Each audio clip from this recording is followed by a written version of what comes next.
안녕하십니까, 이일청입니다.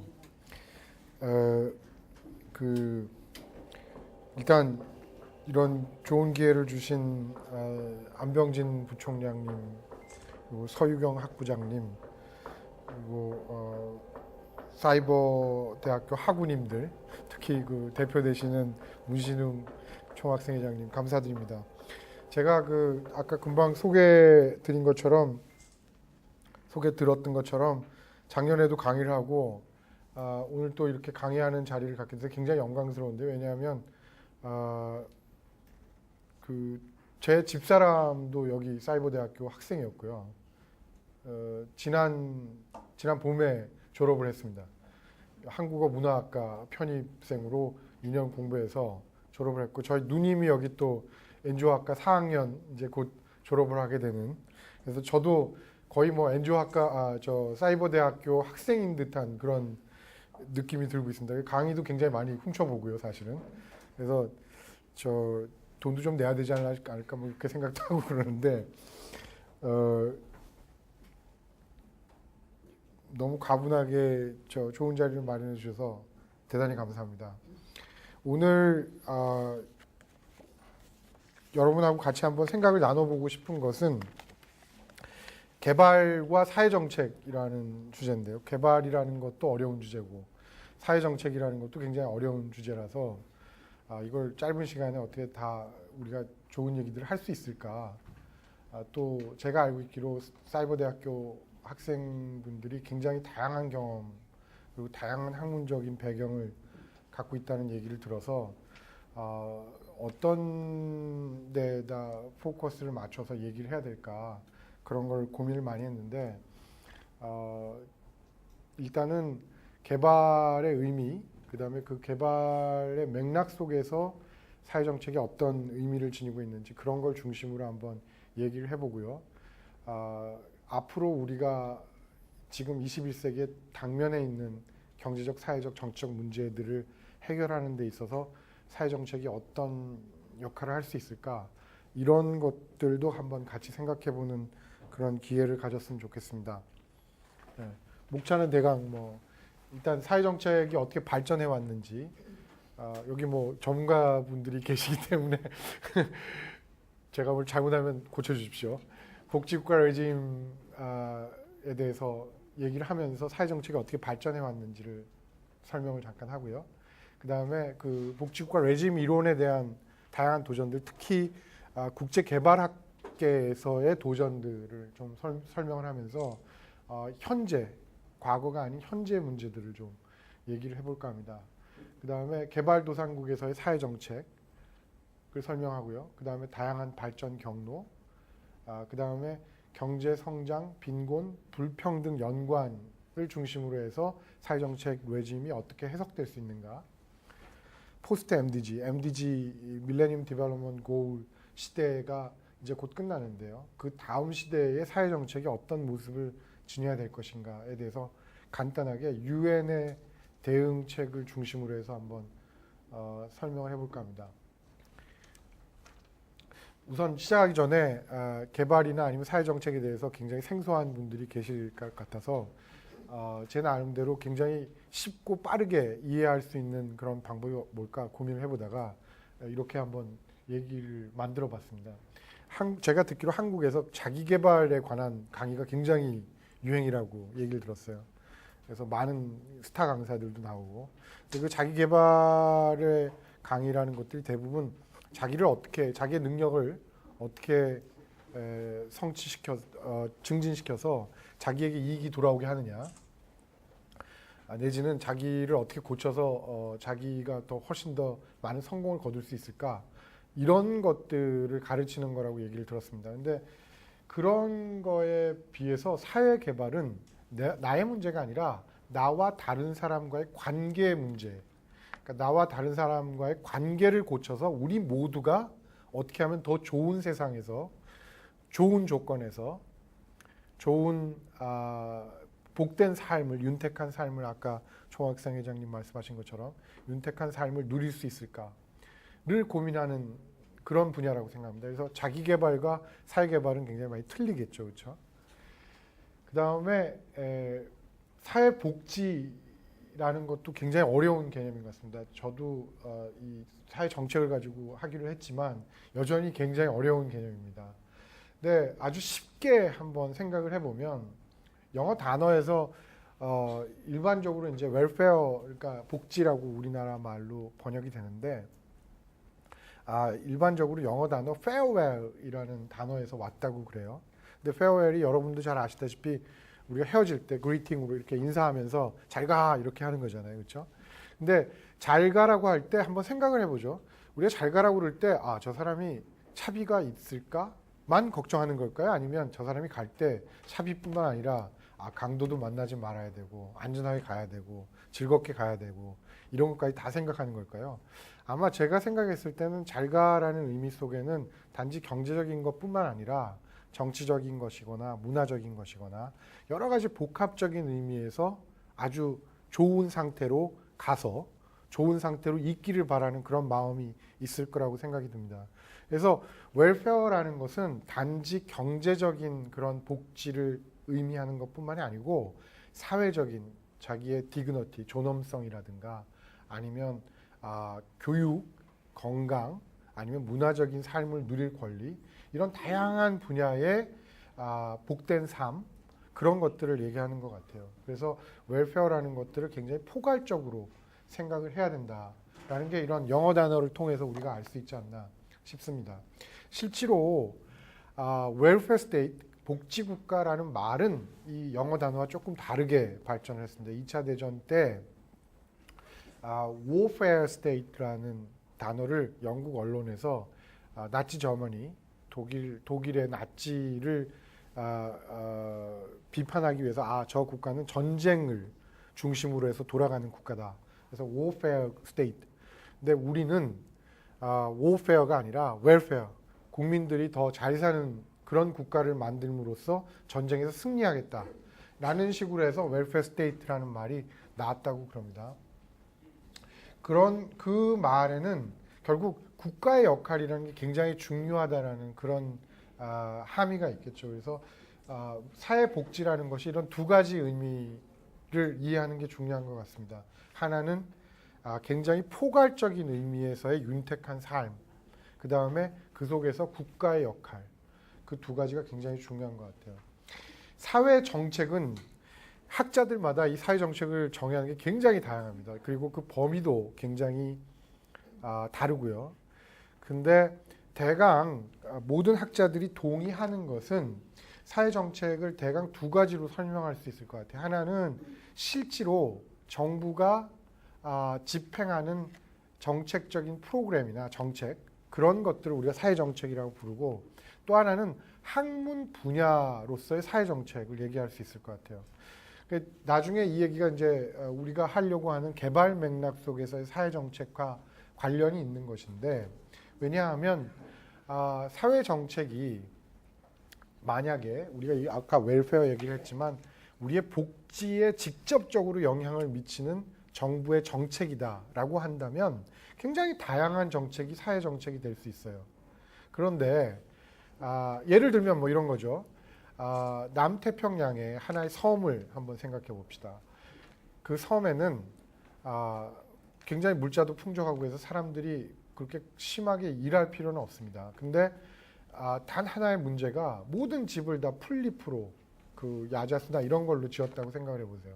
그래서 그 사람들이 땄던 열매나 고기나 잡았던 생선이나 이런 모든 것들을 그 풀로 지은 집에다 보관을 하고 그 다음에 모든 생활이 그 풀로 지은 집을 중심으로 이루어지는데 그 사회에서 가장 큰 재앙은 바로 화재가 나는 거겠죠. 화재가 나서 집이 다 타버리면 그 속에 살고 그 속에 경제적인 경제적인 그 자산이나 아니면 문화적인 유산이나 등등 기타가 모두 사라져 버리겠죠.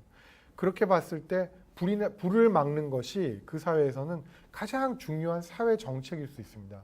그러니까 우리가 퍼블릭 세이프티라고 그러는데요. 파이어 파이팅 하는 거, 그러니까 불 나는 거, 소방하는 거 그런 것들이 그 사회에서는 가장 중요한 사회 정책일 수 있겠죠. 하지만 학문 분야로 봤을 때 그걸 사회 정책이라고 그러면 사회 정책학 교수님들이 그거는 소방 정책이지 이게 사회 정책은 아닐 것 같다. 라고 할 것 같습니다.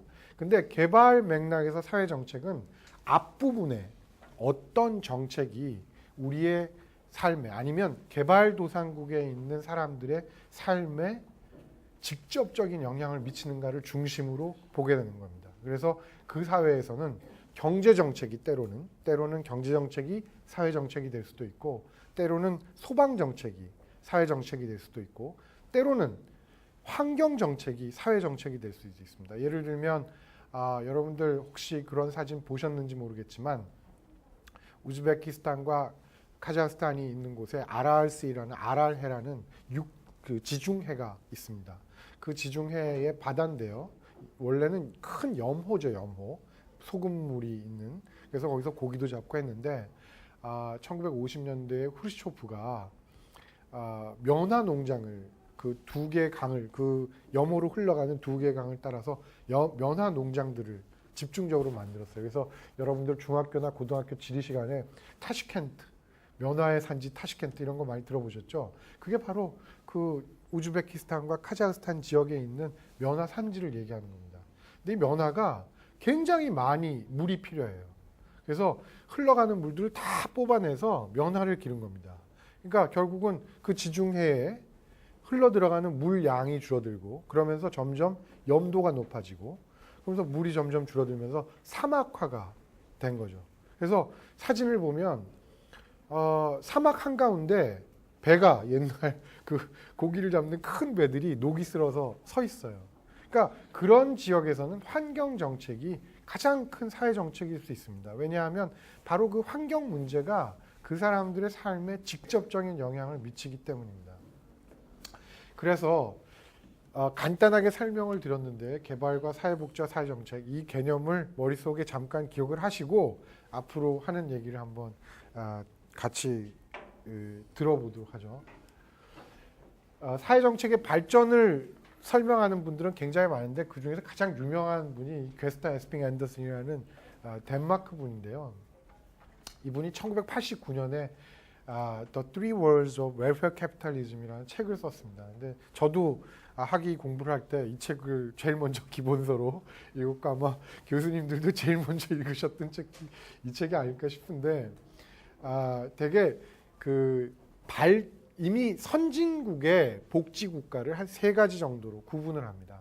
그래서 여기 써 있는 것처럼 자유주의 복지국가, 조합주의적 복지국가, 사회민주주의적인 복지국가로 나누는데 이 사람이 주로 봤던 것은 그 노동 계급이 다른 계급과 어떻게 연대를 맺어서 복지국가를 발전시키는가. 그래서 그 정치적인 얼라이언스, 정치적인 연대에 따라서 복지국가의 내용이 그리고 본질이 달라졌다라는 걸 설명했습니다. 그래서 뭐 미국이나 캐나다나 오스트레일리아 같은 경우에는 자유주의적인 복지국가가 발전이 되었는데 그 특징으로는 이런 것들이 있고 대륙에 유럽 대륙에 있는 오스트리아나 프랑스나 독일이나 이탈리아 같은 나라들은 조합주의적인 복지국가가 되었는데 이러한 특징들이 있고 스칸디나비아 국가들은 사회민주주의적인 복지국가가 됐는데 이러한 그 특징이 있다. 근데 이 게스타 에스핑 앤더슨이 가장 아이디얼하다고 봤던 복지국가는 바로 이 사회민주주의적인 복지국가입니다. 주요한 특징으로는 굉장히 높은 평등성, 높은 수준의 평등성을 지향하는 그런 복지국가. 그다음에 탈상품화라는 거는 이제 그 막스가 그 자본론에서 썼던 개념인데요. 디코모디피케이션이라고 해서 어떤 걸 얘기하냐면 내가 노동시장에 그러니까 일을 하지 않고도 직업을 가지고 월급을 받지 않고도 정상적인 생활을 할 수 있는 조건들을 얘기합니다. 그러니까 이거는 놀자는 얘기가 아니고 예를 들어서 병이 걸리거나 아니면 갑자기 집에 병이 걸린 사람이 생겨서 케어를 해야 될 때가 있잖아요. 그럴 때 내가 불안해하지 않고 또 임금을 잃지 않고 수입을 잃지 않고 그 사람을 케어할 수 있는 그런 조건들이 있는 국가, 그걸 이제 그런 국가를 탈상품화 수준이 높은 그런 국가라고 하는데 그런 수준이 높은 국가, 그다음에 보편주의의 복지 프로그램이 있는 국가. 이거는 우리나라에서 보편적 무상 급식 논쟁이 엄청나게 많이 있었기 때문에 아마 여러분들 잘 아실 텐데 유니버설리즘이라고 하는데 보편주의적인 그런 프로그램이 높은 국가, 이런 국가들이 바로 사회민주주의적인 복지국가다 이렇게 설명을 했습니다. 이게 1989년에 쓴 책이기 때문에 주로 1970년대, 80년대 얘기들이에요. 90년대 일부 이스칸디나비 국가들 중에서 스웨덴 같은 국가들은 좀 이전의 사회민주주의적인 정책에서 약간 자유주의적인 정책으로 바뀌기도 했습니다. 하지만 이 사람이 설명했던 이 세 가지 레짐의 그 70년대, 80년대 있었던 특징은 굉장히 유효한데요. 대개 이러한 글들을 개발도상국에서 읽을 때 어떤 생각들을 하게 됐느냐가 저한테는 굉장히 큰 관심사였습니다. 이 내용보다는. 저도 마찬가지로 유학을 갈 때 한국에서 복지 논쟁이 그렇게 활발하지 않았고 복지국가에 대해서 어떤 얘기를 듣고 갔냐면 제가 영국에 유학을 했는데 영국에 유학을 갈 때 가서 그래 뭘 공부할 거냐 그래서 제가 전 복지국가 사회정책을 공부할 겁니다. 그랬더니 선생님들이 야 한국에는 복지국가도 없고 사회정책도 없는데 무슨 놈의 그런 걸 공부해서 나중에 직업은 어떻게 잡으려고 하느냐 그렇게 걱정을 많이 하고 때로는 좀 비아냥거리시기도 하셨었어요. 그게 아마 당시에 개발도상국에서 이 책을 읽은 사람들의 일반적인 감상, 일반적인 느낌이 아니었을까 싶어요. 그러니까 복지국가라는 것은 잘 사는 나라들의 이야기. 아직 우리는 복지국가를 할 때가 아닌. 실제로 근데 보면 이게 아까 금방 얘기했던 국가들의 복지국가가 어떻게 발전했는가의 그래프입니다. 여기 나와 있듯이 WA는 산재보험을 얘기하고요. SI는 질병보험, 우리로 얘기하면 그 건강보험 그런 거겠죠. 그 다음에 PI는 연금, 우리로 하면 국민연금, UI는 실업보험, 우리 실업보험 있잖아요, 그렇죠? 근데 이렇게 보면 아까 금방 얘기했던 서구 선진국들이 언제 이런 보험제도, 복지국가들을 만들어 갔는가를 보면 일찍이 독일은 비스마르크 시절에 1870년대부터고요. 우리가 복지 선진국이라고 얘기하는 북구 국가들마저 1930년대, 50년대 그 나라들이 아직 굉장히 가난할 때 복지국가를 시작을 한 겁니다. 그러니까 어떻게 보면 우리는 그 복지국가 역사를 본 게 아니라 현재만 보고서 이 나라가 갑자기 어느 날 복지국 잘 살게 되자마자 복지국가를 만들었구나 라고 생각을 한 거죠. 이 오해가 결국은 개발도상국에서의 사회정책의 발전을 막는 그런 이데올로기가 된 측면이 있습니다. 그러니까 에스핑 앤더슨이 자기 책을 쓸 때 요 얘기는 별로 없습니다. 요 얘기는. 그러니까 이 얘기가 많습니다.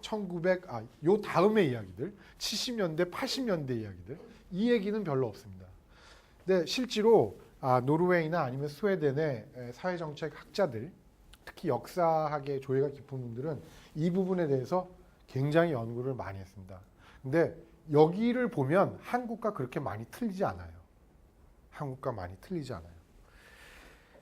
그래서 이렇게 발전을 했는데 우리가 일반적으로 제가 또 유학 갈 때 일반적으로 개발도상국에서 갖고 있었던 선입견이 뭐냐면 unemployment insurance, 실업보험은 가장 마지막에 발전하는 거다. 뭐 이런 또 그런 게 있었습니다. 그다음에 펜션도 노령연금도 가장 마지막에 발전하는 거다. 근데 실제로 보면 꼭 그렇지는 않습니다. 발전의 시퀀스라고 하는데요.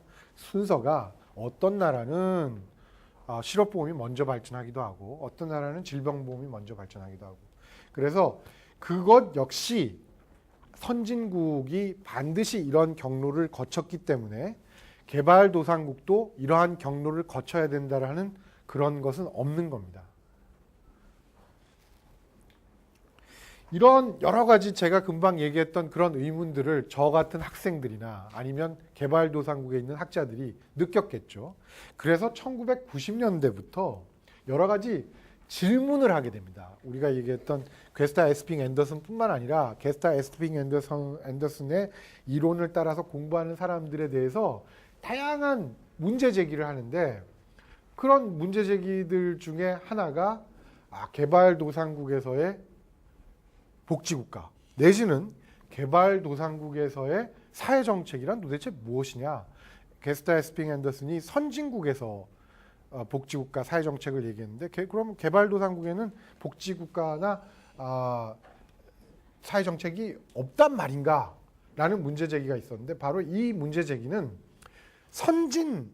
선진국의 집단 망각에 대한 문제제기였습니다. 왜냐하면 그 당시에 1990년대에 선진국에서 개발도상국에 ODA를 주지 않습니까? 개발 원조를 줄 때 뭐라고 하면서 주냐면, 야, 너희들은 아직까지 복지국가나 뭐 사회정책 이런 거 할 때가 아니기 때문에 일단 공장 짓고 뭐 자연자원 있으면 그걸 팔아서 잘 먹고 그 경제 성장을 하는 것이 중요하다. 복지국가라는 건 함부로 하는 게 아니고 나중에 잘 살게 됐을 때나 하는 거다라고 한 거죠. 근데 그 얘기는 자기들이 어떻게 선진국이 되었나, 자기들이 선진국이 되는 과정에서, 경제 성장 과정에서 사회 정책이 어떤 역할을 했는가를 잊어버린 겁니다. 집단 망각을 한 거죠. 영국이 복지국가 시작한 건 전쟁 후지 않습니까? 제2차 세계대전 후에. 제2차 세계대전 중에 그 피난 가서 살았던 학생들, 그러니까 도시에 폭격이 많으니까 시골에 갔던 학생들이 제가 유학 갔을 때 할머니였었어요. 그 할머니들이 전쟁 후에 얼마나 비참하게 살았는가를 얘기를 하는데 거의 한국이랑 유사해요.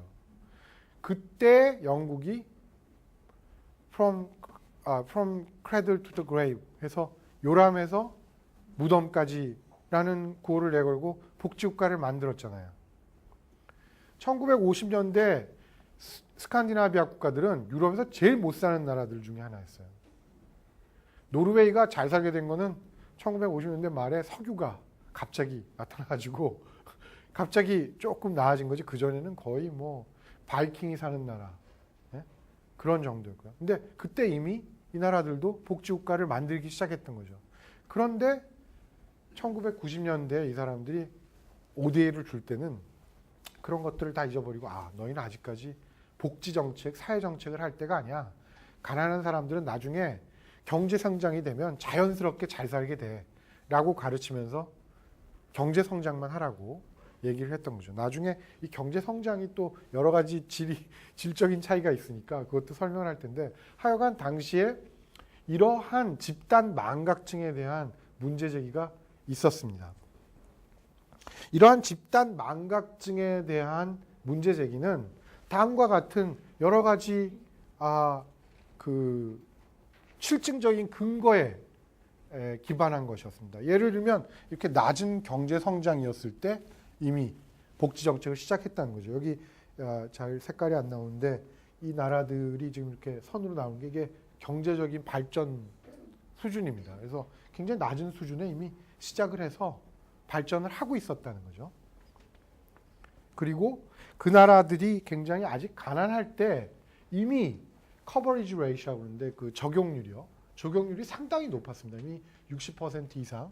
이건 실질 적용률인데, 우리나라가 의료보험이 국민 의료보험이 보편주의 이제 그 유니버설 커버리지라고 얘기를 하는데 실제 적용률은 그렇게 되지 않는다고 합니다. 왜냐하면 비정규 노동이나 그런 걸 하는 분들이 제외되는 부분이 많고, 또 그 컨트리뷰션 뭐라 그러죠? 그 기여금 매달 내는 거요. 그걸 안 내기 때문에 또 혜택을 못 받는 분들이 많기 때문에 실제로 100%는 안 되는데, 이 나라들은 이미 1950년대 이미 60% 이상의 적용률을 보였던 거죠. 그리고 그 제너러시티라고 그러는데, 예를 들면 우리나라 국민연금의 수준은 굉장히 낮지 않습니까? 한 달에 지금 노인분들이 한 10 몇만 원 받으신가요? 10 몇만 원?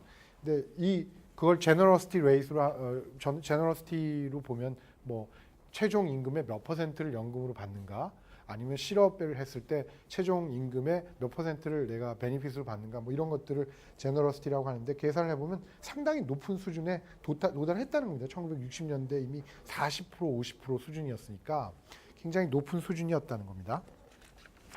이런 실증적인 근거에 의해서 문제 제기를 했습니다. 그러면서 1990년대에 개발도상국에서의 사회정책이란 도대체 무엇인가에 대한 논의가 활성화됐고, 저희 연구소에서 그때 그 논의를 주도를 한 거죠. 그러면서 얘기했던 것이 Transformative Social Policy라는 걸 얘기했습니다. 이걸 한국말로 하면 전환적 사회정책이라고 하는데, 이 전환적 사회정책이라는 것은 사회정책이 단지 일반적으로 얘기하는 이 프로덕트 프로텍션, 사회 보장만 하는 것이 아니라 생산과 분배, 재분배와 사회적 재생산, 케어라고 그러죠. 우리가 가사에서 노인을 케어하거나 아니면 아기를 놓거나 하는 거, 그런 것들을 다 포괄하는 그런 정책이다. 그런데 모두 영향을 미치는 정책이어야 한다. 그리고 그것이 결과적으로는 사회의 어떤 연대성을 강화하는 그런 역할을 한다. 그리고 그런 역할을 해야만 한다라는 식으로 정리를 한 겁니다. 그래서 실제로 선진국들이 1930년, 40년, 50년대에 사회정책을 발전을 시킬 때 이 모든 것들에 영향을 미치는 사회정책을 했습니다. 그래서 비버리지 플랜을 보면 제일 첫머리 나오는 것이 영국의 사회정책이라는 것이 웰페어 스테이트라는 것은 a part of social reform이라고 얘기를 합니다. 그러니까 사회개혁의 일환으로서 사회정책이 있는 거죠. 그 사람들에게 있어서 사회정책이라는 것은 이 모든 것에 영향을 미치는 정책으로 쓰였다는 거죠. 그래서 스칸디나비아도 마찬가지고 영국도 마찬가지고 프랑스도 독일도 구체적으로 정책을 보면 그 정책이 생산, 보장, 재분배, 재생산 모두에 영향을 미치고 궁극적으로는 사회 융합이라고 그러나요? 사회 융합에도 영향을 미쳤다고 볼 수 있습니다.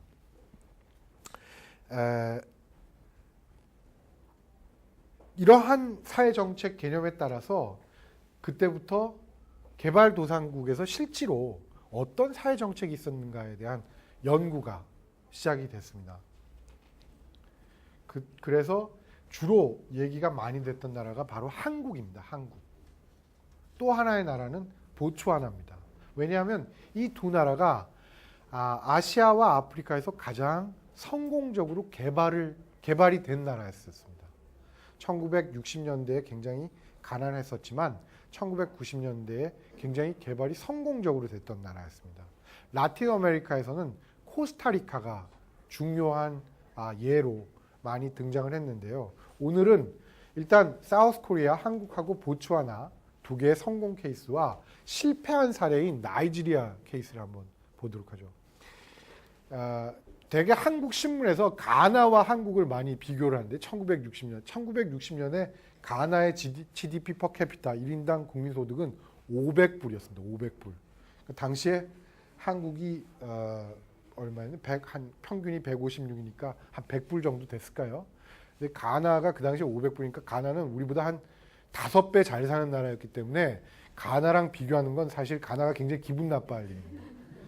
그래서 당시에 나이지리아 100불대, 보츠와나 80불대, 한국이 중간 정도, 제일 상위권 국가로서 156불. 이 나라들이 어떻게 발전되었는가를 잠깐 간단하게 살펴봄으로써 한번 이 나라들의 사회 정책이 어떤 역할을 했는가를 한번 보도록 하죠. 일단은 경제 성장을 한번 보도록 합시다. 경제 성장을 볼 때 여러 가지 방식이 있는데 우리가 경제 성장을 볼 때 중요한 것은 경제 성장이 막 이렇게 되는 나라들이 있어요. 잘 살았다가 못 살았다. 경제 성장률이 어떤 해에는 7%, 어떤 해에는 3%. 특히 아프리카 이런 나라들이 많습니다.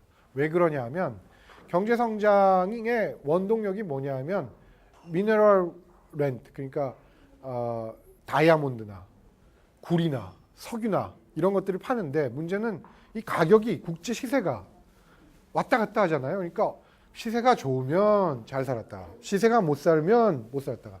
나이지리아도 잘 살았던 적이 있어요. 나이지리아도. 여기 보시면 나이지리아가 이건데 나이지리아도 잘 살았던 적이 있잖아요. 그렇죠? 그리고 저쪽도 잘 살았고요. 2007년에도. 근데 이때는 굉장히 못 살았던 거죠. 그다음에 보츠와나도 잘 살았던 적이 있고 못 살았던 적이 있습니다. 보츠와나도 주요 생산물이 다이아몬드입니다. 다이아몬드. 그래서 잘 살았던 적이 있고 못 살았던 적이 있고. 한국도 잘 살았던 적이 있고 못 살았던 적이 있는데 그 정도가 이 잘 살고 못 사는 정도의 이걸 디비에이션이라고 하는데 그것이 점점 그 폭이 줄어드는 거죠. 이런 식으로. 나이지리아는 이 기울기가 굉장히 높지 않습니까? 이 올라가는 각도가. 그래서 이렇게 내려가는 거는 성장을 굉장히 고속 성장을 해서 이제 안정적으로 성장이 되는 거고 나이지리아는 그 볼러탈리티가 굉장히 높은 걸 의미합니다. 그래서 한국과 보츠와나는 어느 정도 안정적인 성장을 했고 나이지리아는 그러지 못했다라는 게 있고요.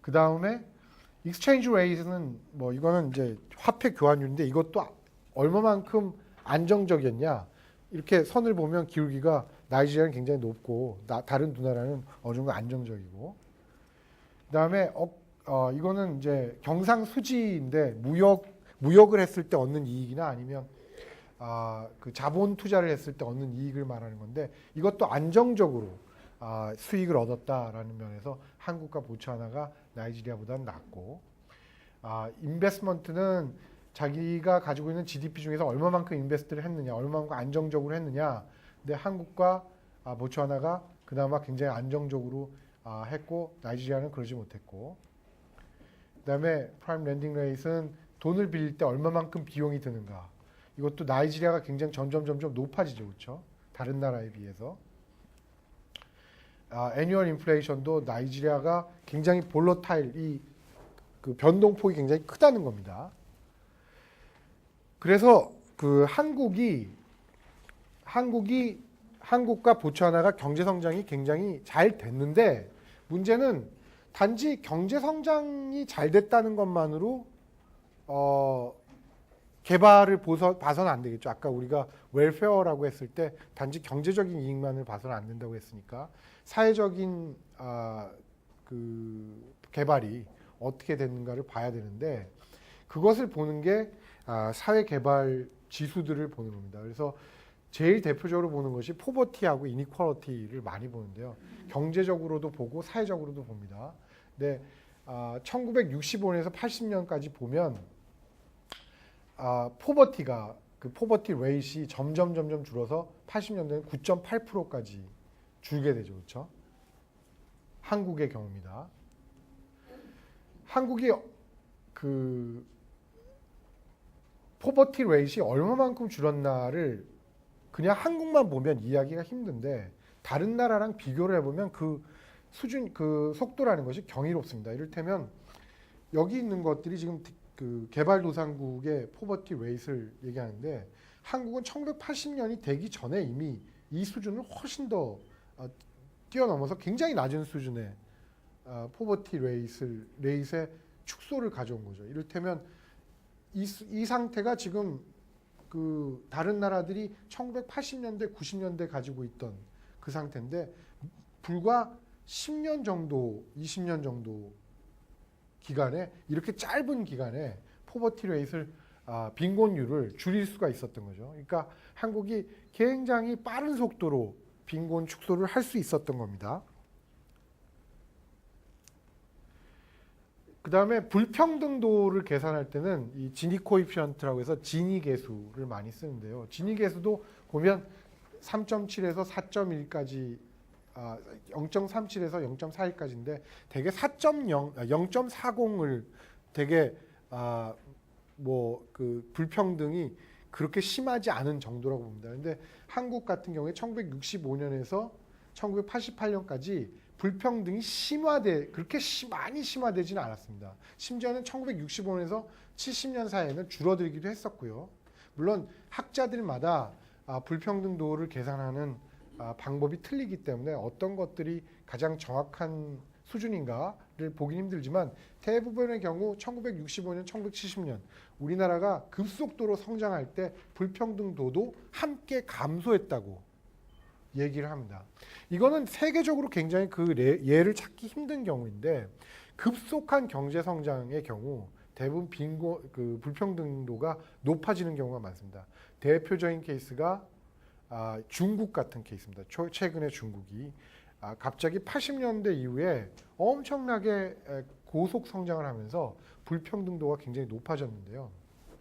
한국 같은 경우에는 반대로 불평등도도 낮추고 고속 성장도 할 수 있는 그런 그 결과를 낳았던 거죠. 그래서 한국이 다른 나라에 비해서 굉장히 훌륭한 사회개발 성적도 냈다. 근데 이것도 한국이 어느 정도로 훌륭한가를 보기 위해서는 다른 나라랑 비교를 한번 해봐야겠죠. 그래서 다른 나라랑 비교를 해보면 이게 이제 그 글로벌 수준, 그러니까 디벨로핑 컨트리 개발도상국의 일반적인 수준인데 한국은 이 수준에 있었습니다. 1976년, 82년에. 그러니까 굉장히 낮은 수준의 불평등도를 가졌던 거죠. 이것이 이때까지 얘기했던 건 경제적 수준에서의 빈곤과 불평등을 얘기했는데 사회개발 지수도 마찬가지입니다. 사회개발 지수도.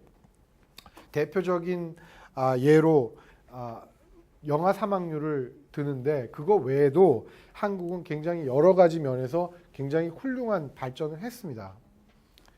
한 가지 이건 좀 복잡하니까 그냥 영아 사망률만 한번 볼게요. 이게 여기 있는 리스트 여기 국가들이 1960년대의 개발도상 국가들이었습니다.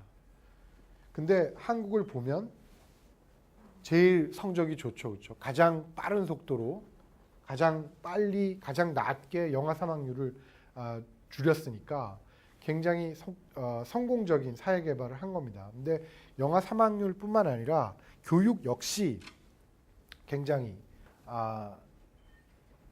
다른 나라에 비해서 굉장히 높은 수준을 나타냈습니다. 그렇다면 우리가 이때까지 봤던 경제 성장과 사회 개발의 과정에 있어서 한국의 사회 정책이 어떤 역할을 했는가를 한번 생각을 해봅시다. 제가 아까 제 유학 가기 전에 여러 선생님들이 저한테 야 한국에는 복지국가도 없고 사회 정책도 없는데 너 그거 공부해서 어떻게 나중에 취직할래? 그런 얘기했다고 아까 잠깐 말씀을 드렸는데 그게 한국의 사회 개발 아니면 한국의 개발을 이해하는 데 있어서 가지고 있는 몇 가지 오해나 편견입니다. 그 편견을 되게 학자들이 뭐라고 얘기를 하냐면 한국이 사회정책 전무지역이었다라고 얘기하는 편견인데 그래서 소셜 폴리시 프리 존이라고 그게 주로 어디서 이렇게 얘기를 하냐면 월드뱅크나 아니면 IMF에서 이렇게 얘기를 많이 합니다. 이유는 아까 얘기했던 그 집단 망각과 유사한데요.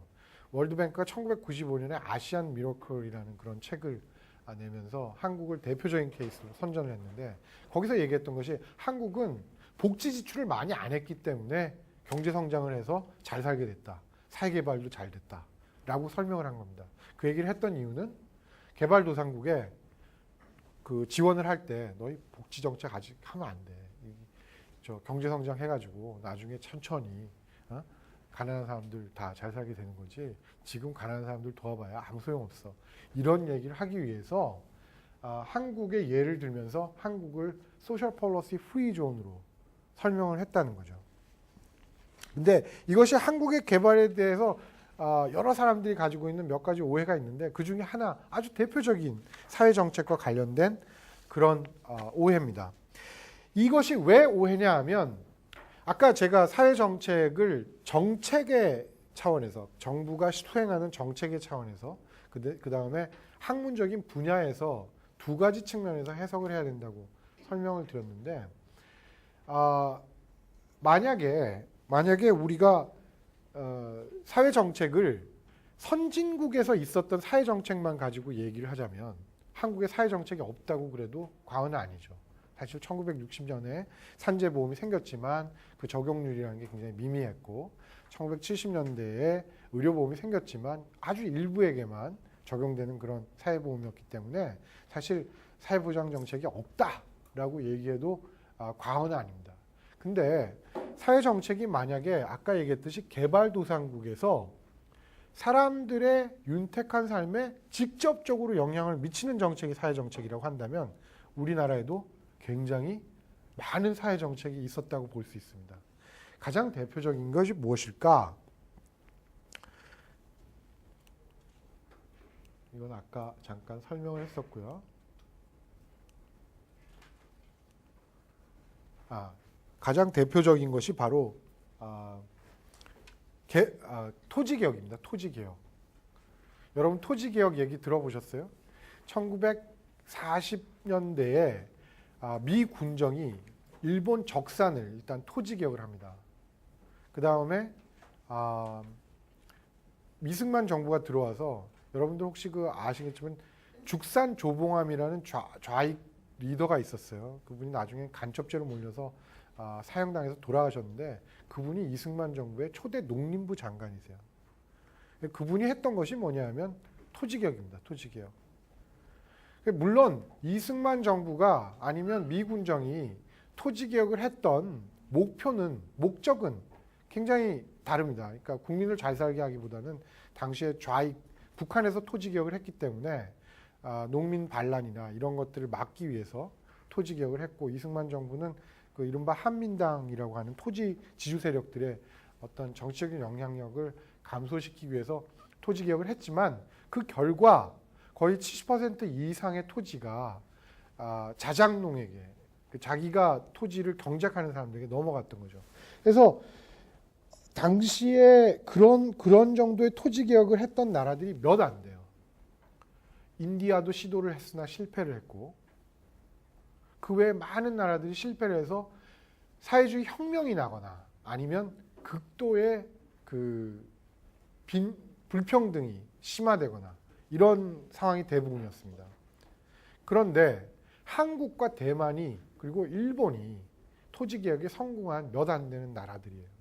이 나라들에서 결과적으로 그 농촌 지역의 80%, 70%의 인구들이 살고 있었는데 그 인구들이 어느 정도의 자산을 갖게 됐던 거죠. 그것을 팔건 농사를 짓건 간에 이전보다는 나은 삶을, 그러니까 그 삶이라는 것이 아주 훌륭한 삶은 아니지만 그 이전보다는 조금 나아진 삶. 그래서 자기 자녀들을 교육을 시킬 수 있는 그런 여력, 적어도 한 명은. 그래서 결국 이후에 산업화가 되는 데 있어서 이 토지개혁의 영향이 굉장히 컸다고 학자들은 평가를 합니다. 이런 것처럼 사회정책, 금방 말씀드렸듯이 사회정책이 굉장히 여러 가지가 있었는데요. 사회정책의 목적 자체가 단지 빈곤 축소만을 목표로 하는 거 아닙니다. 그것이 정치적인 목표일 수도 있고 아니면 경제적인 목표일 수도 있고.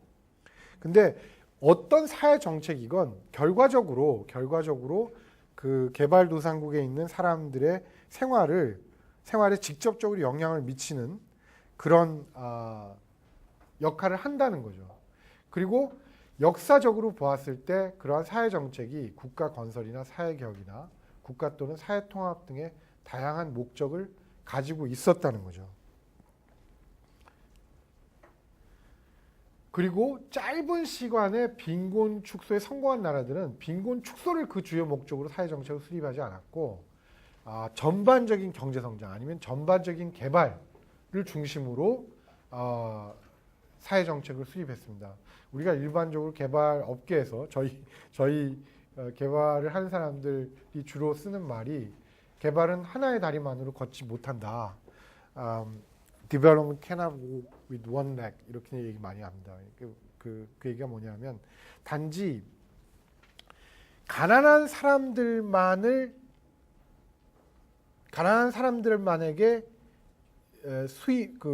급여를 주는 그런 개발 정책, 이를테면 가난한 사람들을 찾아가지고 그 사람들한테 얼마를 주는 그런 정책만으로는 서스테이너블한 지속 가능한 그런 개발 정책이 되지 못한다는 거죠. 그러니까 경제 개발도 해야 되고 사회 개발도 해야 되고 여러 가지를 동시에 해야 되는 그런 것이 개발이다. 이런 의미인데 결국 사회 정책 역시 아까 얘기했던 단지 프로텍션, 가난한 사람들에게 어떤 도움을 주는 그런 것만으로는 안 되는 거죠. 아까 토지개혁 예를 들었지만 토지개혁은 가난한 사람들에게 자산을 주는 것이지만 동시에 가난한 사람들이 생산을 할 수 있게끔 하는 그런 역할을 하잖아요. 그래서 사회보장과 생산의 역할을 동시에 한다. 이런 것들이 굉장히 중요한 점이라고 볼 수 있습니다. 그래서 아까 말씀드렸던 한국에서 사회정책, 토지개혁이 있었고요. 그 외에도 한국에 1960년대부터 1970년대, 80년대 이르기까지, 90년대 이르기까지 굉장히 많은 형태의 사회정책이 있습니다. 이거는 저희 제가 저희 한국 학자들하고 또 영국 학자하고 같이 책을 한 권 썼습니다. 이게 2011년에 나온 책인데요. 제목이 The Korean State and Social Policy라는 책인데 값이 좀 비싸서 문제지만 이 책에 나와 있는 그림이 이제 이 그림입니다. 여기서 저희가 설명을 하면서 아까 금방 얘기했던 한국의 사회정책이라는 것이 어떤 것이 있었고 그 다음에 그 사회정책들이 경제적인 측면, 정치적인 측면과 어떤 연계를 가지고 있었다라는 걸 설명하는 그런 책인데 이 책을 보면 한국이 어떻게 아주 가난한 나라, 여기 잠깐 나오죠. How South Korea lifted itself from poverty and dictatorship to affluence and democracy. 한국이 어떻게 가난과 독재로부터 풍요로움과 민주주의로 발전할 수 있었는가를 설명하는 사회정책을 통해서 설명하는 겁니다. 그러니까 이 내용이 금방 제가 얘기했던 한국의 사례하고는 굉장히 많이 맞아 떨어지는 점이 있습니다. 그래서 이 책을 혹시 도서관이나 있으면 한번 빌려서 보는 것도 좋을 것 같아요. 이걸 번역을 하자고 했었는데 여기 계신 분들이 다 바빠가지고 아직 번역을 다 못하고 있습니다. 그 다음에 한국에서의 사회정책과 경제정책들과 연관을 또 하나 저희 연구소가 코이카랑 공동 프로젝트로 이번에 또 한 권의 책이 나오는데 한글본으로 나옵니다. 이거는 한글본과 영어본으로 나오는데 제가 아까 어디 갔죠? 그 잡지가 제가 잡지를 가지고 왔어요. 이번에 책 소개하는 논문을 제가 썼는데 거기에 보면 금방 얘기했던 이 책에 보면 제가 해제처럼 쓴 게 있으니까 혹시 관심이 있으신 분들은 한번 읽어보시면 도움이 될 것 같습니다. 만약에 이거는 책뿐만 아니라 인터넷에도 떠 있다고 그러니까요. 거기에 가서 한번 보시면 좋을 것 같습니다. 지금 시간이 얼마나 빨리 끝내야 되겠네요. 근데 한국의 예를 들었지만 사실 한국처럼 성공한 케이스가 그렇게 많지는 않습니다. 굉장히 다양한 형태의 발전 경로가 있었고 어떤 나라는 빈곤 축소에도 불평등 축소에도 경제 성장에도 성공적인 2000년 이후에 브라질 같은 그런 케이스도 있고 경제 성장에도 빈곤 축소, 불평등 축소에도 굉장히 실패한 그런 파키스탄 같은 나라도 있습니다. 그럼 왜 이런 나라들이 어떤 나라는 성공을 하고 어떤 나라는 실패를 할까를 설명할 때 대부분 경제적인 정책들만 봐서는 안 된다는 것이 오늘 제가 말씀드리려고 하는 거예요. 한국이 성장을 할 수 있었던 데는 경제정책과 사회정책 그리고 여러 가지 다른 정책들이 연계를 가지고 진행이 됐기 때문에 성공적인 그런 성과를 낼 수 있었지만 만약에 그런 것들이 제대로 되지 않았을 경우에는 실패할 경우가 많은데 저희 연구소에서 주로 하는 작업들은 왜 실패했으며 왜 성공했는가를 경제정책과 사회정책 간의 연관을 봄으로써 설명하는 것이 저희 연구소에서 하는 작업이고 올해 나올 책, 한국에 관한 책은 한국에 관한 케이스고 또 내년에 이머징 이코노미, 브릭스, 브라질, 러시아, 인디아, 그다음에 차이나, 그다음에 사우스 아프리카 이런 나라들의 예를 가지고 또 내년에 책을 한 권 낼 겁니다. 그래서 이렇게 다양한 경로가 있는데 잠깐 도표를 한번 볼까요? 다양한 도표. 브라질 같은 경우에는 지니 개수는 굉장히 많이 떨어졌죠, 그렇죠? 이게 아까 불평등 지수. 그건 없습니다. 지금 죄송합니다. 제가 이걸 새로 만들어가지고 나중에 이걸 게시를 할 예정이시죠? 그러니까 게시를 하시면은 보시게 될 텐데 브라질 같은 경우에는 가장 성공적인 케이스로 불평등도 줄어들고 빈곤도 줄어들고 경제 성장도 이룬 그런 아주 좋은 모범적인 케이스입니다. 여기 보면 포버티 레이트이 있고요. 많이 줄어들었고 라틴 아메리카에 비해서. 그 다음에 이 나라가 불평등과 빈곤을 줄일 수 있었던 게 뭔가를 수치로 한번 확인을 해보니까 이게 지니 코에피션트 아까 불평등 지수라고 그랬고요. 이거는 사회 정책에 쓰는 돈이에요. 근데 사회 정책에 쓰는 돈이 높아갈수록 이렇게 1990년대부터 2009년까지 점점 높아갈수록 지니 코에피션트도 점점 낮아지는 거죠. 그러니까 불평등 지수는 낮을수록 불평등이 덜하다는 겁니다. 그러니까 불평등도 줄어들고 불평등이 줄어든 것과 소셜 스펜딩이 그 사회 분야 지출이 사회복지 정책의 지출이 점점 이렇게 동시에 사회 분야 지출이 늘어나면서 불평등도가 감소되고 결과적으로 빈곤도 감소되는 그런 역할을 했다는 게 이런 근거들이 있습니다. 그다음에 차이나를 보면 중국은 경제 성장도 되고 빈곤은 축소했으나 불평등은 증가한 나라입니다. 물론 최근에 약간 2008년서부터 약간씩 감소를 하기 시작했어요.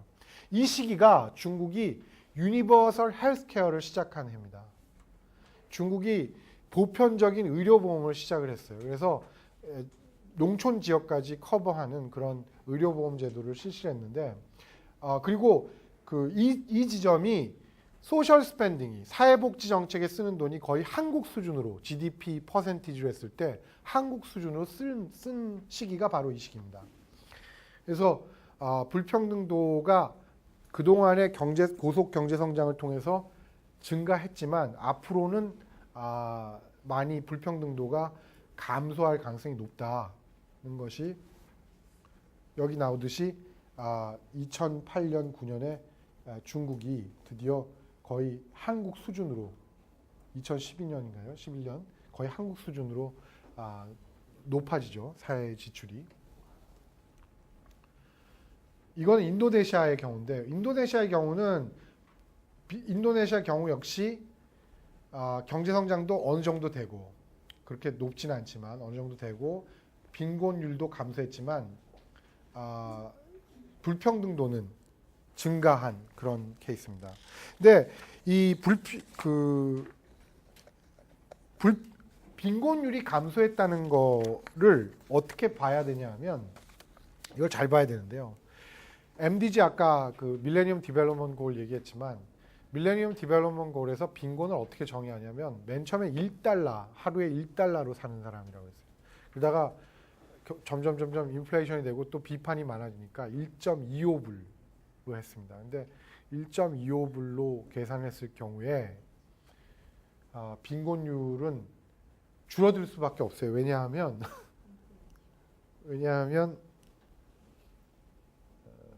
그림을 한번 잠깐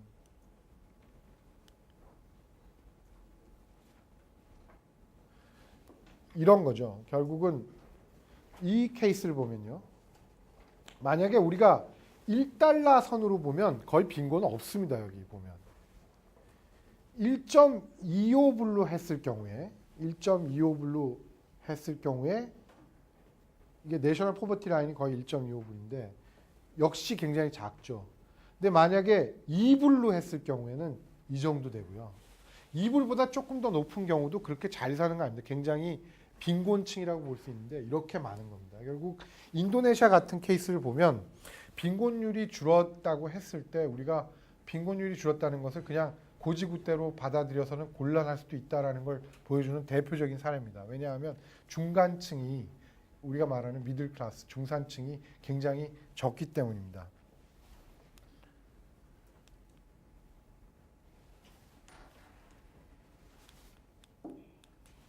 다음.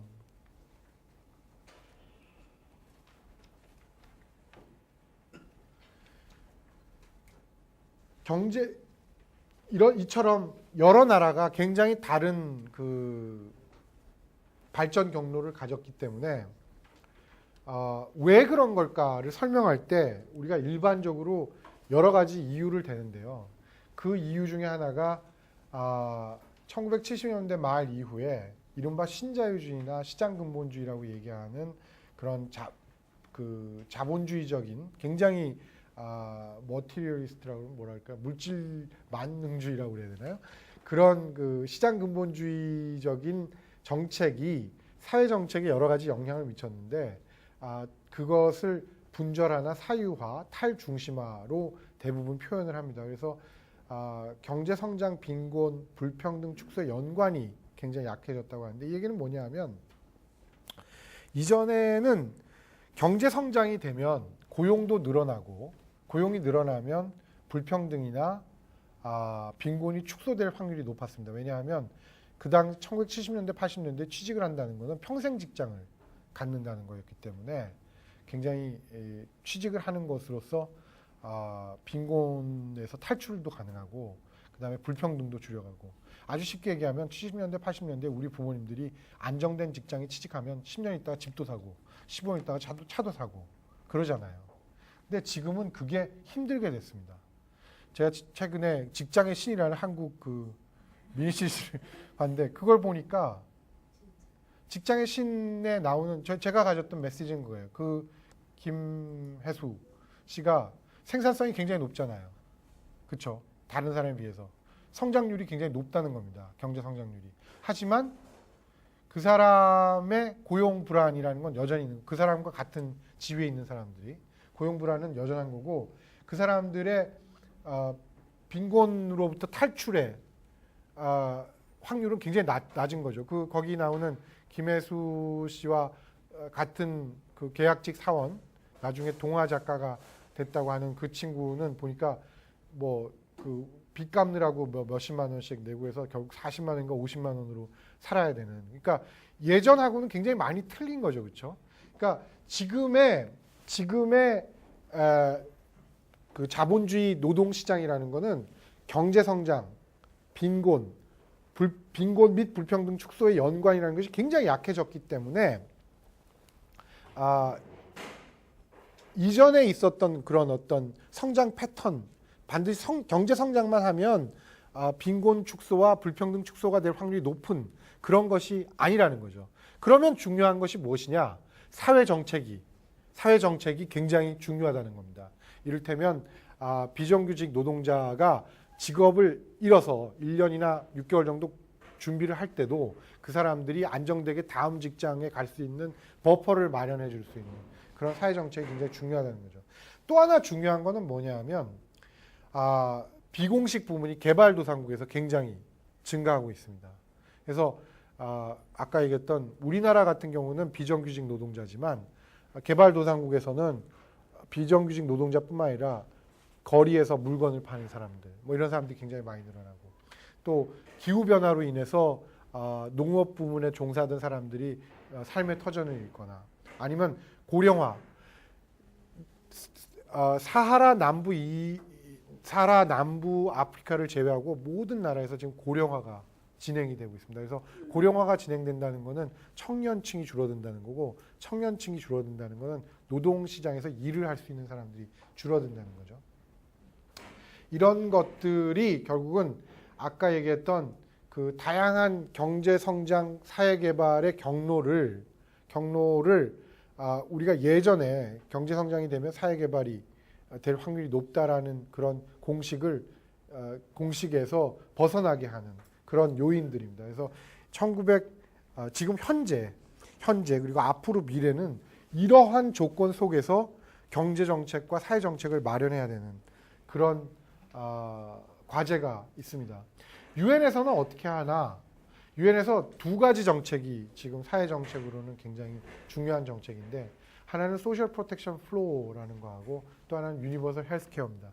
소셜 프로텍션 플로우는 2009년에 경제 위기가 생기고 나서 전 지구적 경제 위기를 헤쳐나가기 위해서 유엔의 이니셔티브로 만들었던 거고, 유니버설 헬스케어는 작년 12월에 WHO를 중심으로 해서 전 세계의 사람들이 보편적인 의료 혜택을 받아야 된다라는 걸 이니셔티브로 내세워서 만들어진 정책인데, 이 정책들이 지향하는 바는 아까 스칸디나비아 국가의 보편주의적인 복지를 개발도상국에서 하자라는 그런 의미가 있습니다. 그러니까 결국은 유엔이 이제는 마침내 그런 집단 망각에서 벗어나서 개발도상국에서도 보편주의적인 사회정책을 해야 된다라는 거를 깨닫고 시작을 했다는 것이죠. 문제는 뭐냐 하면 여전히 소셜 프로텍션 플로어나 유니버설 헬스케어 폴리시 안에 제가 얘기했던 그런 그 연관을 잊어버리는 문제. 이를테면 사회 보장만 하면 자연스럽게 개발이 될 것이다. 이를테면 경제 성장도 되고 사회 개발도 되고 이런 생각들. 그러니까 단지 아까도 얘기했지만 개발이라는 건 하나의 다리로만 걷는 것이 아니라 여러 가지 다리로 걷는 거기 때문에 이러한 정책 외에도 다른 정책들이 많이 있어야 되는데 그런 것들을 생각하지 못한다는 거죠. 대표적인 케이스가 에이드입니다. 에이드, ODA. 되게 이 그 소셜 프로텍션 플로어나 유니버설 헬스케어를 설명한 지향하는 분들이 그 에이드를 줄여야 된다. 에이드를 줄여야 된다. 왜냐하면 우리가 돈을 굉장히 많이 냈음에도 불구하고 여전히 가난을 헤쳐나오고 있지 못한데 차라리 이런 소셜 프로텍션 플로어나 유니버설 헬스케어를 통해서 그런 제도적인 개선을 통해서 사회 개발을 이루는 게 옳지 않느냐라는 식으로 얘기하는데 한 가지 생각해야 될 게 이런 게 있습니다. 이를테면 우리나라도 지금 ODA를 굉장히 많이 주죠, 그렇죠?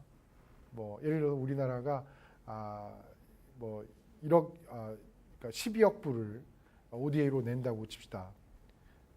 그러면 선진국은 뭐 한 40억 불, 50억 불 될 거고 그렇게 낸다고 쳤을 때 선진국들이 오른손으로 1억 불을 줄 때 자기 기업이 투자해가지고 그걸 이익을 뺏어가는 건 한 2억 불 정도 됩니다. 이게 계산을 해보면요. 이런 게 있는데요. 이게 Net Financial Transfers to Developing Countries라고 그러는 건데 이게 뭐냐면 선진국에서 개발도상국으로 간 돈의 최종 결산표입니다. 최종 결산표.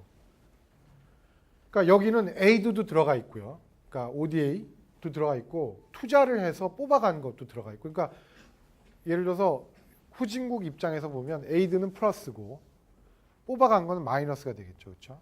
근데 플러스 마이너스 해보면 마이너스라는 거예요. 마이너스.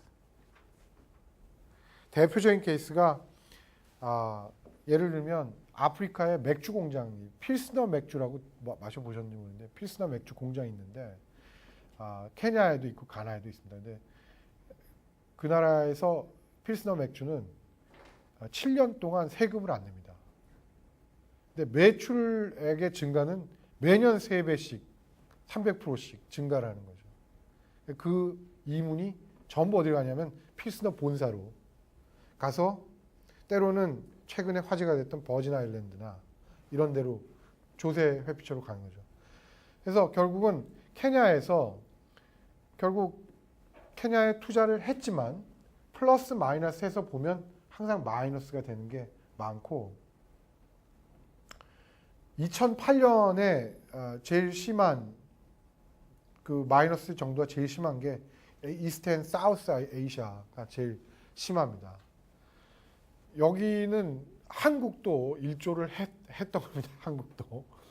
그래서 제가 말씀드리려고 했던 건 아까 유엔이 사회 정책에 대해서 굉장히 중요한 이니셔티브를 지고 드디어 이제 사회 정책이 중요하다. 그리고 스칸디나비아 국가나 아니면 선진 국가들이 자기들의 사회 정책을 발전할 때 경험을 잊어버리지 않고 후진국에도 사회 정책이 필요하다라는 데까지는 어떤 인식의 발전이 있었지만 다른 부분에서 인식의 발전이 아직 미약한 부분이 있고 그런 부분들이 해결이 되지 않는 이상은 사회 정책 역시 성공할 가능성이 굉장히 적다라는 거죠.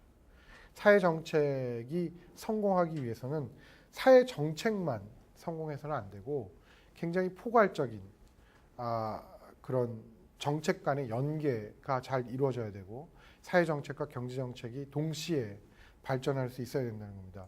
제가 서두에 웰페어를 설명하면서 단지 경제적인 웰페어뿐만 아니고 사회적인, 환경적인 그런 웰페어도 굉장히 중요하고 결국 사회 정책이라는 것이 그런 다양한 분야의 복지를 증진시키는 그런 정책일 것이다 라고 얘기를 했는데 바로 그런 의미에서 사회 정책이라는 것은 굉장히 다양한 분야의 그 정책이 후진국에 있는 사람들의 삶의 퀄리티를 높이는 그런 역할을 할 수 있을 때 결국은 우리가 얘기하는 개발 맥락에서의 사회 정책이 성공하는 게 아닌가 그렇게 생각을 합니다.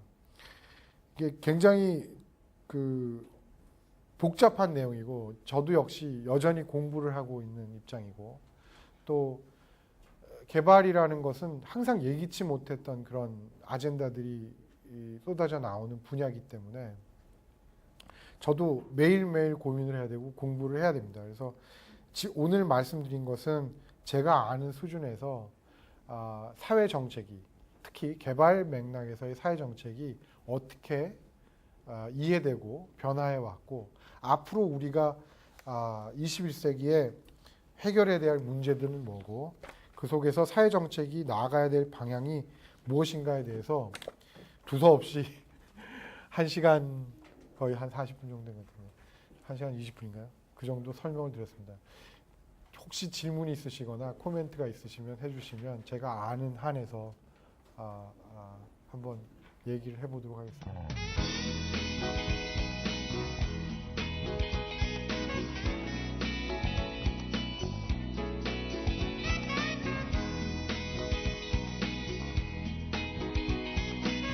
원조를 받은 그 수혜국이 어느 정도 성공할 가능성을 가지고 있을 것인가를 평가를 해야 된다는 거, 그걸 되게 원조 효과성이라는 걸로 얘기들을 많이 하는데요. 그러니까 아까 그대로 말씀하신 건데 원조를 이만큼 많이 했는데 과연 효과가 있었느냐. 그래서 2005년에 파리 회의에서 선진 공여국들이 원조 효과성에 대해서 많은 고민을 했고 작년에 하이레벨 포럼, 그러니까 고위급 회담 부산에서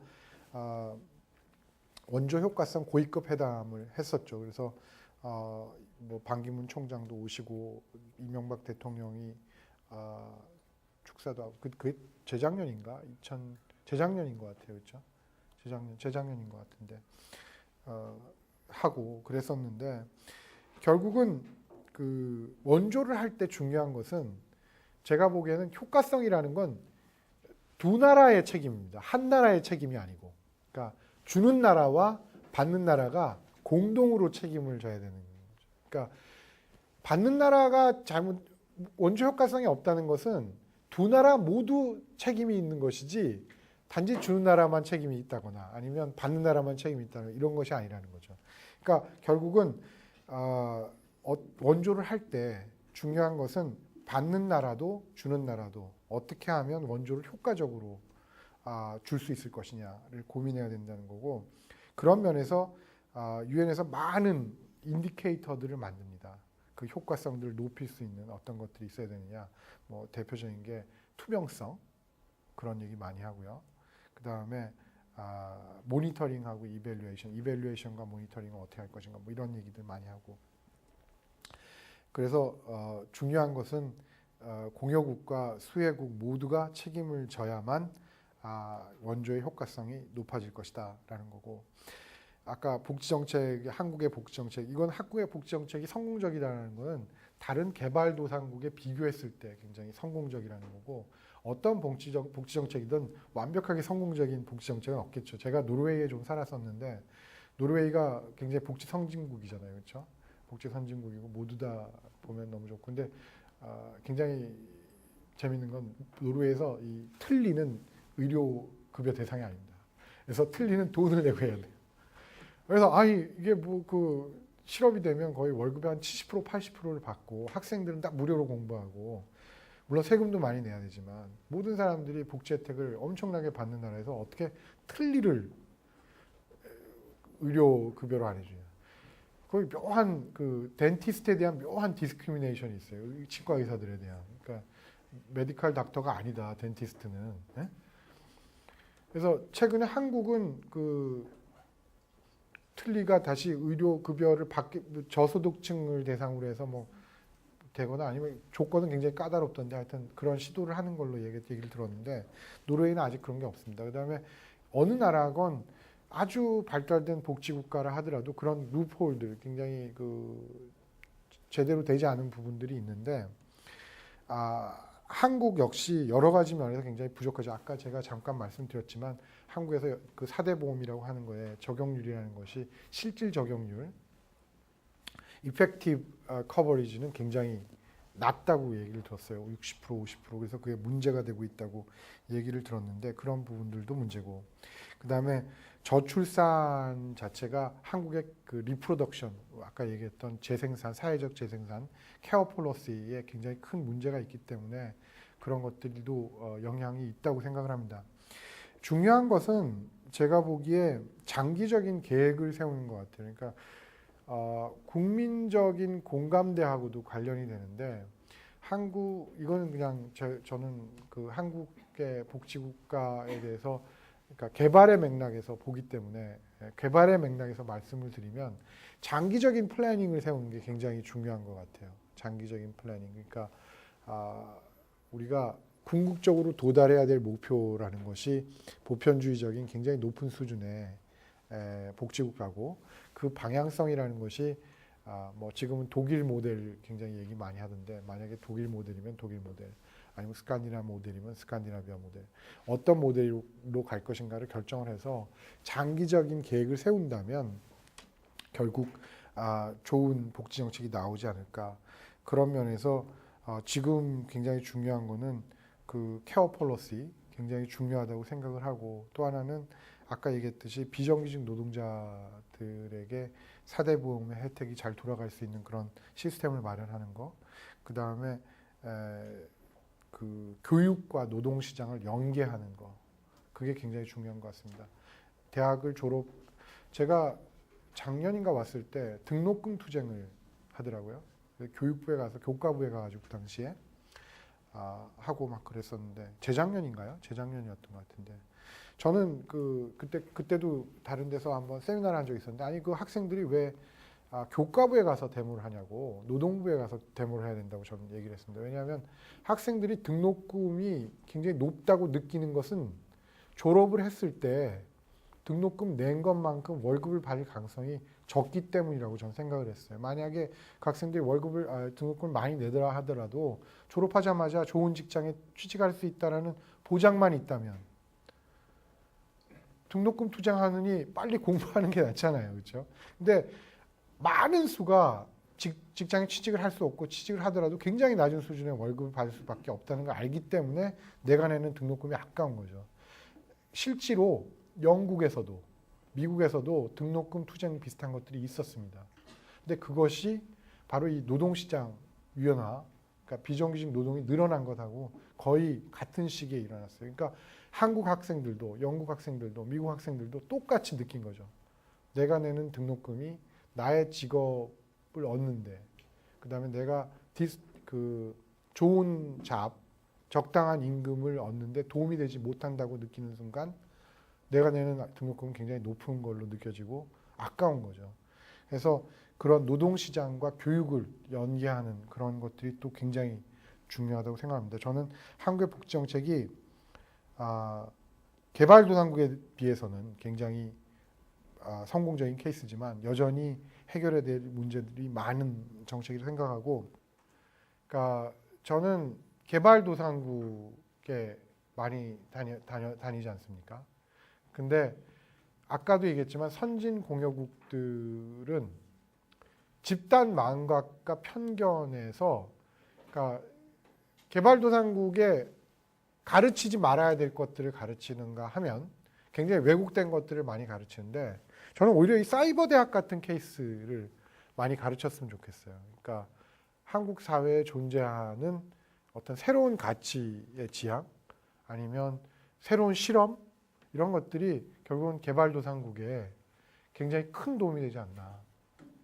그리고 한국 사회 내에서도 사이버 대학의 성공 아니면 사이버 대학이 굉장히 큰 역할을 하는 것이 한국 사회의 체질을 결과적으로 바꿀 수 있고 우리가 모두 바라는 민주복지 사회를 만드는데 어떻게 보면 큰 걸음이 될 수 있다고 생각합니다. 그래서 1940년대, 50년대, 60년대가 서울대학교의 시대였다면 21세기는 사이버 대학의 시대가 될 수 있도록 여러분 모두 선생님들과 열심히 공부하셔서 훌륭한 그런 인재가 되시기를 기도하겠습니다. 감사합니다.